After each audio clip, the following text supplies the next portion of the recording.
name's Bill Gaynor, and I've been working for the Docklands Arc Railway now for 19.5 years.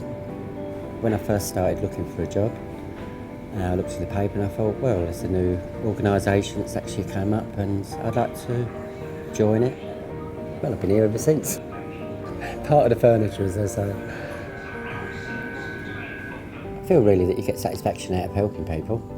You take it in your stride and you don't even realise you're doing it, but when you get a bit of praise and all the rest of it, you do realise that you are doing a well-worked job. Every day is different. People are different.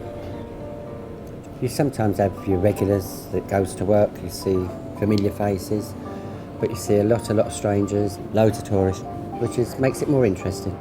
Asking you all different questions of how to get here, how to get there, and it's really good. No, this is for the Woolwich Arsenal. You need the next one? OK, thank you.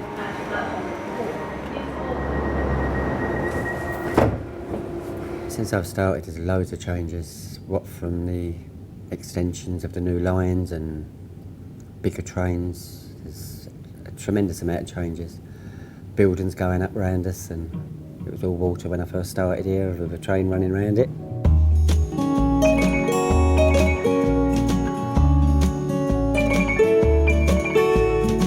It was only a one-car unit. We used to pick up our regular passengers like you would in a minicab, I suppose, really. That's how tight it was, the railway, you know what I mean? It was mainly shoppers and tourists, and then you had your workers that was building Canary Wharf, because that wasn't built when I first came here. The buildings went up around the railway.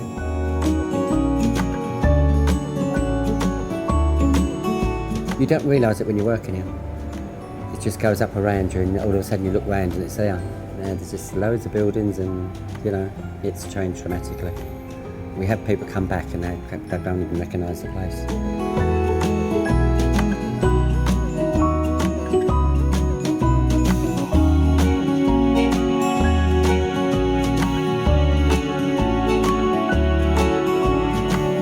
This is Canary Wharf here, I think. Just there's no station there, of course, but today, you know, our three-car platforms, you know, taking 600-700 people soon enough per train, not 6 and 7 people for each train, which is the difference, I think.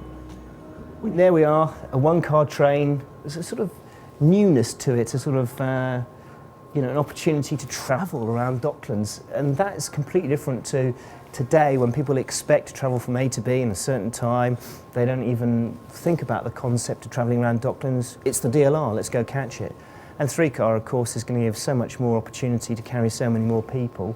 A completely different era, really. 2012 is another major milestone for us.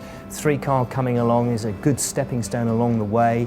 We've done Woolwich, we've opened stations like Tower Gateway, South Quay, stations part of the original railway, all transformed now, of course, into three-car ready stations. Got the three-car trains, 250,000 people every day. We'll be ready for the Olympics, really ready, by the end of 2010.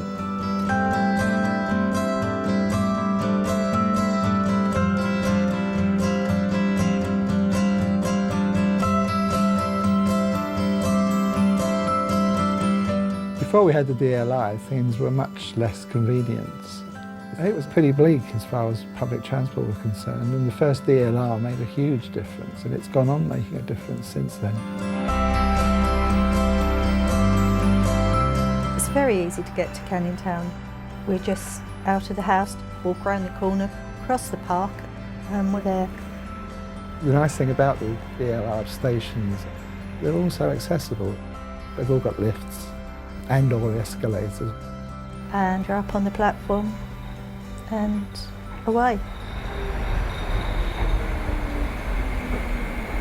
We use the DLR a lot with relatives. We visit on the DLR on the other side of the water, up to Tower Gateway to go into the city and into central London. We go to Beckton to do shopping, so it's quite easy to get on the train and just go there. I don't drive, so I rely on public transport, and the DLR is handy for me. The next station is Beckton, where this train terminates. Getting into Beckton used to be virtually impossible. Now it's very easy, really easy. We get off the DLR and the shopping is literally across the road, so it is so convenient. Lots of people there as well, and lots of people were using the DLR. it was a really busy station. When we were in Asda, we encountered the community ambassadors. They've been really helpful, lots of offers about getting out to talk to community groups that you're thinking about using. Fantastic shops there. Yeah. I think they're a real asset to what the DLR does because it gives a human face to the DLR. There's a tremendous amount of investment is going on in London, and the DLR is one of the most significant things. It's grown from being a little single carriage that goes from A to B to a really complex network. It's expanded so far, so where's it going to expand to next?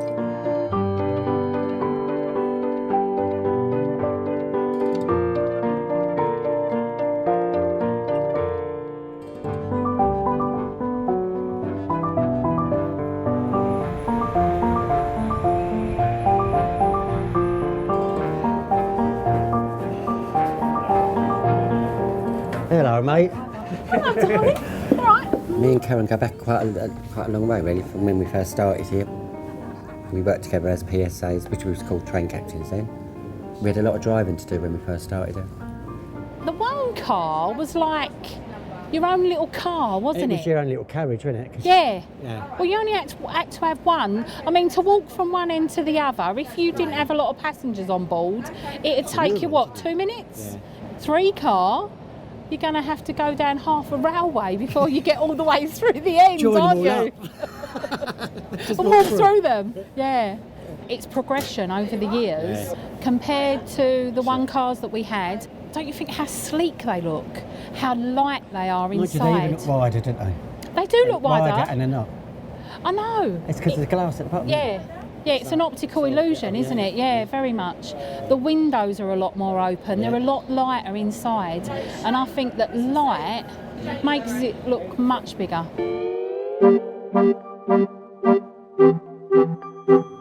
It went from a 1 car to a 2 car, and now it's going to a 3 car. So it's growing rapidly. It's really good because everyone will have more seating, and it won't look so busy, even though we're about 50% more passengers.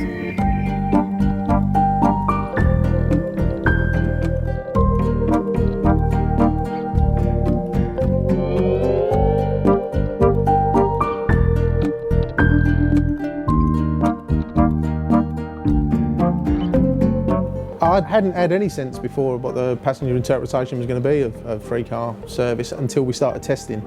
And you're now getting this reaction from passengers which are seeing this large train where it will fill up the whole platform. There's definitely a reaction of, oh good, it's coming, and when can I get on it? And when you see some of our services, how crowded they are, you know, an extra 50% onto a train is going to make a huge difference to passenger comfort. Most definitely, and it would make their life so much easier. There's been a lot of hard work because it isn't just construction of an extra length of platform. There are so many systems involved. Well, it's been a full team effort, hasn't it, Gary? Yeah, because it's not only the construction phase, it's the operational phase, safety, passengers, etc. And the bus service we've had to put on throughout the period of the project, it cuts across all disciplines.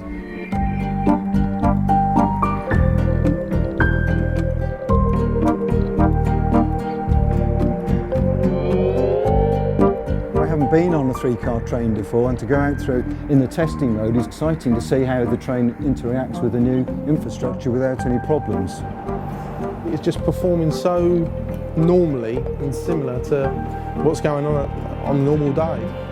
I was here about 6 months before the railway opened, so I do remember the single vehicles. And since then there've been, what, 4 extensions of the railway as well? Originally we opened with 11 vehicles and we only needed 9 for service. Wasn't much more really than glorified bus service. But today when we're looking at 70 vehicles in service, it's quite a leap, a milestone without a doubt.